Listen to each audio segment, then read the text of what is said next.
Hello student, welcome to Mohit Kaushik maths. और मैं मोहित कौशिक आपका आपके यूट्यूब चैनल पे स्वागत करता हूं। हमारे 10th के और 12th के एग्जाम खत्म हो गए हैं और नया सेशन जो है वो स्टार्ट हो गया है। 9th वाले बच्चे जो हैं वो 10th में आ गए हैं और जो 11th वाले बच्चे हैं वो 12th में आ गए हैं। तो अब बच्चे जो हैं वो अपना 12th का और 10th का सिलेबस वगैरह सब सोचने लगे होंगे, पढ़ने का देखने लगे होंगे। तो आज हमारा यही है, मैं तुमको यही समझाने वाला हूँ। देखो, खासकर ये जो वीडियो है ना, ये है जो हमारे ईकड़ी के क्षेत्र में बच्चे रहते हैं और सरदाना के क्षेत्र में जो बच्चे रहते हैं, यानी कि जो रूरल एरिया में बच्चे रहते हैं, उनको किस तरीके से पढ़ाई करनी चाहिए और क्यों उनको अच्छी कोचिंग ज्वाइन करनी चाहिए, किस लिए करनी चाहिए, उसका मैं पूरा पूरा आज प्रॉपर आपको बताता हूं क्या है। जब हम 12th का एग्जाम देते हैं उसके बाद कई सारे ऑप्शन आ जाते हैं, जैसे हमको क्या करना चाहिए। क्वेश्चन मार्क यही हो जाता है कि हमको क्या करना चाहिए। जितने भी सीबीएसई बोर्ड के अच्छे बच्चे हैं या यूपी बोर्ड के हैं जो सिटी के अंदर पढ़ते हैं, वो सीपीएमटी ले जाते हैं, वो एनडीए ले जाते हैं, वो एयरफोर्स ले जाते हैं, वो बीटेक में चले जाते हैं। और जो हम हैं, जो रूरल एरिया के बच्चे हैं, वो ऐसे ही रह जाता है। नॉर्मली 1 या 2% ही बच्चा एग्जाम निकाल पाता है, बाकी बच्चा एग्जाम नहीं निकाल पाता। 90% तो बच्चे इस तरीके के होंगे जिनको यही नहीं पता एनडीए, एयरफोर्स, हमारा एनडीए, एयरफोर्स और ये हमारा जो नेवी और सीपीएमटी वगैरह के एग्जाम है, इनको कैसे फेस करना है, क्या इनका सिलेबस है, क्यों इनको देना चाहिए। तो मेनली जो हम पढ़ रहे हैं वो तो पढ़ तो हम किसके लिए रहे हैं, जॉब के लिए पढ़ रहे हैं। अगर वो पढ़ने वाला कंटेंट उस जॉब के लिए ही ना हो तो फिर पढ़ाई का क्या फायदा। अभी पिछले जब से लॉकडाउन हुआ है, पढ़ाई का स्तर काफी गिर गया है, सभी पेरेंट्स को भी पता है। मैं आज पेरेंट्स को भी ये जो वीडियो है वो मोस्टली पेरेंट्स के लिए ही है कि क्यों बच्चों को पढ़ाना चाहिए, किस लेवल पे पढ़ाना चाहिए, 9th क्लास से ही क्यों पढ़ाना चाहिए। हमारा एनईपी 2022 में आया, वो भी इसी चीज को बताता है कि किस तरीके से हमको पढ़ना चाहिए। आज के टाइम में कोर्स या जो पिछले बार चलती आ रही चीजें वो इंपॉर्टेंट नहीं है, इंपॉर्टेंट है कंटेंट। और वो कंटेंट कहाँ मैटर करता है, किस लिए मैटर करता है, वो चीज हमारी जरूरी है। मैं 9th से बैच पढ़ाना स्टार्ट करता हूं। 9th क्लास के बच्चे अगर सिर्फ एनसीईआरटी पढ़े वो इनफ नहीं है। उन्हें पता होना चाहिए कि जो चैप्टर हम पढ़ रहे हैं उसकी हिस्ट्री क्या है, उसको किसने बनाया, उसका यूज क्या है। बच्चों को 9th क्लास में पता चलना चाहिए एनडीए क्या है, एयरफोर्स क्या है, यूपीएससी क्या है। हर चीज के बारे में उसको नॉलेज होना चाहिए, जिससे कि वो अपना फील्ड जो है वो डिसाइड कर सके और किसी एक सब्जेक्ट में वो महारत हासिल कर सके, जिससे उसे आगे को बेनिफिट मिले। तो जैसे मैं 9th क्लास में ही एनसीईआरटी के साथ साथ आरएस अग्रवाल और ऑब्जेक्टिव पढ़ाऊंगा, जिससे कि बच्चों को मोटिवेशन मिले एनडीए करने का, एयरफोर्स करने का, आईआईटी जैसे एग्जाम निकालने का। रूरल एरिया में भी पढ़ाई के स्तर को मुझे बढ़ाना है और वो इसी तरीके से बढ़ेगा अगर आप लोग उस चीज को थोड़ा एग्री करोगे, चीजों को देखोगे, समझोगे क्या है क्या नहीं है। अब जैसे 10th क्लास है, 10th क्लास में ट्रिग्नोमेट्री आ जाती है। ठीक है, ट्रिग्नोमेट्री पढ़ा दी भाई, त्रिकोणमिति इंपॉर्टेंट है। क्यों इंपॉर्टेंट है, त्रिकोणमिति क्या होती है, कहां से आया, आविष्कार कैसे हुआ। 6 त्रिकोणमिति रेशो होते हैं, साइन, कॉस, टेन, कॉट, सेक, कोसेक।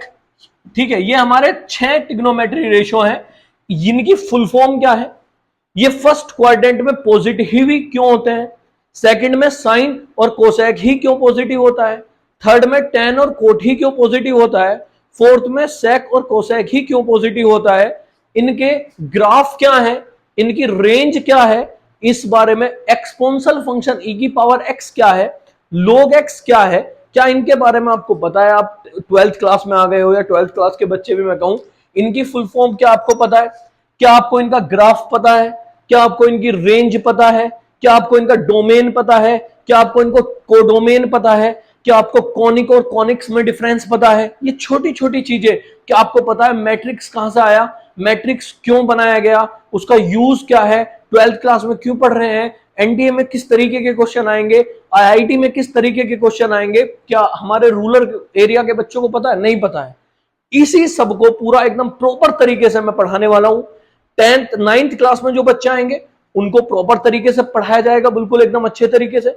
जो बच्चे 10th क्लास में आएंगे उन्हें आरएस अग्रवाल एनसीईआरटी के साथ में ऐड करके पढ़ाई जाएगी, साथ में आरडी शर्मा पढ़ाई जाएगी, ऑब्जेक्टिव की बुक पढ़ाई जाएगी और बिल्कुल एकदम अच्छे तरीके से, वाइड तरीके से बच्चों को पढ़ाया जाएगा, समझाया जाएगा। इस बार एंट्रेंस भी मैं करा सकता हूं कि कौन कौन बच्चों को पढ़ना है, कौन कौन को नहीं। हमारे रूरल एरिया में टीचर्स है, बहुत अच्छे अच्छे टीचर्स हैं जो बहुत अच्छा अच्छा पढ़ाते हैं, लेकिन वो जो पढ़ाई है वो बहुत पीछे चली गई है। अब उस तरीके की पढ़ाई की कोई वैल्यू नहीं है। इतने बच्चे हैं जो साथ साथ में प्रिपेयर कर रहे हैं, कोटा जा रहे हैं, दिल्ली जा रहे हैं, ऑनलाइन पढ़ रहे हैं, इतने सारे बच्चे, इतना टफ कंपटीशन है। उस टफ कंपटीशन में आप कैसे फेस करोगे अपने बच्चों को, किस तरीके से उसको उस रेस में दौड़ाओगे, वो सोचना बहुत जरूरी है। आप कोटा नहीं भेज सकते, आप दिल्ली नहीं भेज सकते, आप मेरठ नहीं भेज सकते, लेकिन जो फैसिलिटी अगर यहाँ मिल रही है वो तो आप अपने बच्चे को दे सकते। उसी फीस में मैं आपको उस लेवल को पढ़ाने की कोशिश करता हूँ। हाँ, पिछले कुछ टाइम में यह है कि टाइम कम मिलता है, छुट्टियां ज्यादा हो जाती हैं, वो चीज मैटर नहीं करता। मैटर करता है कंटेंट। कंटेंट कैसा है, अप्रोच क्या है, वो फायदा कैसे देगा, टॉप कैसे किया जाएगा। यहाँ पे सरधना की बात ही नहीं चल रही, मेरिट तक के बच्चे किस तरीके से टॉप करें, ऑनलाइन क्लासेस में भी बच्चे किस तरीके से टॉप करें, साथ साथ में एनडीए एयरफोर्स को भी हम किस तरीके से देखें, ये सभी क्वेश्चन मार्क है। जैसे मैंने अभी कुछ शॉर्ट वीडियोस भी बनाई थी, वो शॉर्ट वीडियोस हमारी क्या थी, जैसे मैंने कुछ आपसे कुछ चीजें पूछी थी, जैसे आज भी हमारे क्वेश्चन होंगे, क्या आपको इनका ग्राफ पता है, क्या आपको डोमेन पता है, क्या आपका इनको कोडोमेन पता है, ये कहां पॉजिटिव होते हैं, क्यों पॉजिटिव होते हैं, क्या आपको पता है, ई की पावर एक्स एक्सपोनेंशियल फंक्शन जो है वो क्या है, क्या आपको पता है, log x क्या आपको पता है, जो चैप्टर हमारे एनसीईआरटी में हट गए और उनका यूज होता है क्या उसके बारे में आपको पता है। तो हम पढ़ाएंगे आपको बिल्कुल बेसिक टू हाई लेवल, एकदम बेसिक से बिल्कुल एकदम हाई लेवल। 3 दिन का डेमो है, 3 दिन के डेमो में आपको पता चल जाएगा किस लेवल की पढ़ाई हो रही है।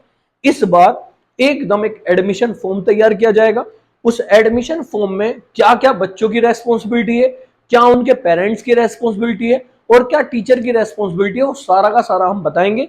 मैं कितना पढ़ाऊंगा, मेरी टाइम ड्यूरेशन कितनी है पढ़ाने की, मैं किस तरीके का कंटेंट दूंगा, वो सारी है। देखो, मैं मुख्यमंत्री अभ्युदय योजना में पढ़ा रहा हूं, यूपी टेट के दोनों पेपर क्वालिफाइड किए हैं, सी टेट के दोनों पेपर क्वालिफाइड किए हैं, तो मुझे पता है कि किस तरीके का इस डिमांड कर रहा है कंपटीशन, किस तरीके का डिमांड कर रहा है। मैं खुद कंपटीशन फेस कर रहा हूं, उसी को मद्देनजर रखते हुए पढ़ाई इस तरीके की इस लेवल की लेके जाएगी। 15 मार्च से सीबीएसई और यूपी बोर्ड के सभी बैच स्टार्ट हो रहे हैं, सरधना में भी और इंकडी में भी। सीबीएसई और यूपी बोर्ड के बैच अलग अलग चलेंगे, सभी को अलग अलग तरीके से मैंने डिवाइड किया है।